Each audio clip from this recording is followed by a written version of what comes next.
Statues that stood for years are crashing down around America. Next to be removed is Theodore Roosevelt's statue outside New York City's Museum of Natural History. Could Columbus Circle be next?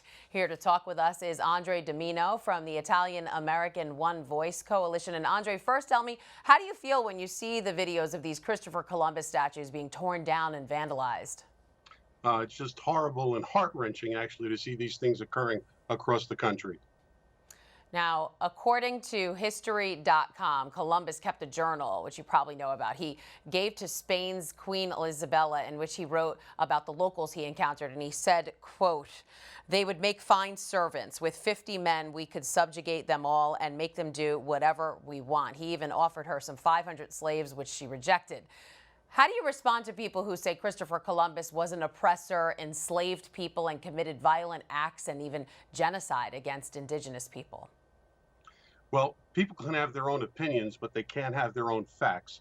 And in fact, a lot of these facts have been disputed by reputable sources and authorities in the area. In fact, even some indigenous people who've written books correcting these facts are there to say that, some of these words are incorrect. For example, the one that you cited, the word servants, was actually for servants of God at the time. It was not the word that we use for servants now.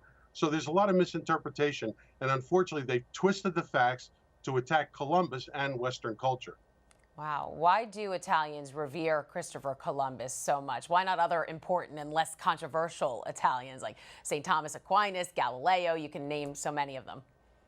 Well, throughout history, Italian Americans were subjected to significant discrimination, and even the largest lynching in America was of Italian Americans. And as part of the atonement or apology for that, President Harrison, Benjamin Harrison, as well as Roosevelt, used Columbus and Columbus statues as a way to apologize for that discrimination and hate that was towards Italian Americans. So it's an important symbol for generations of Italian Americans regarding the fight to survive here in America. You mentioned lynchings, and many people might be taken aback when you use that word talking about Italians because, as we all know, it's African Americans who probably suffered more lynchings than anyone else.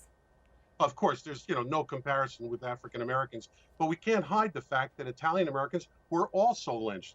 Again, the largest lynching in America was in New Orleans in 1891, and it was just last year that the mayor of New Orleans apologized to the Italian American community for that lynching. All right, New Jersey Governor Phil Murphy is now considering removing Columbus statues across the state. How do you plan to fight that? Well, we've certainly written to him. We've got petitions and so forth. And, in New Jersey, with such a high population of Italian Americans, 1 out of 6 residents of New Jersey are traced back to their Italian heritage. And really, of all states, this is not the state to do that in. And we would think that he should listen to Governor Cuomo, who said that he's going to preserve that iconic statue that's in the center of Columbus Circle, which, by the way, was donated by the nickels and dimes of Italian Americans at the time. When statues of Columbus and others are vandalized, what consequences do you think the protesters should face? Well, let's face it, it is a criminal act. Whether it's Columbus or all the other statues, it's a criminal, violent act, and they should be persecuted to the fullest extent of the law. Unfortunately, nowadays, that doesn't seem to occur, but I think that if they would start doing that, much of this will stop. As you've seen, it hasn't stopped at Columbus. They're going after all kinds of statues across the country. So what does Christopher Columbus mean to you? Well, for me personally, I actually have a personal story because I'm a first-generation Italian American. My parents both came here from Italy. My grandfather, when he came over, he was a longshoreman, and he was spit upon and paid less on the docks of New York when he worked there. And he saw Columbus Day as the one day of pride for him. And therefore, I think that's the kind of legacy that we should continue for Italian Americans. All right, Andre DiMino from the Italian-American One Voice Coalition. Thanks for being here with us today. Thank you.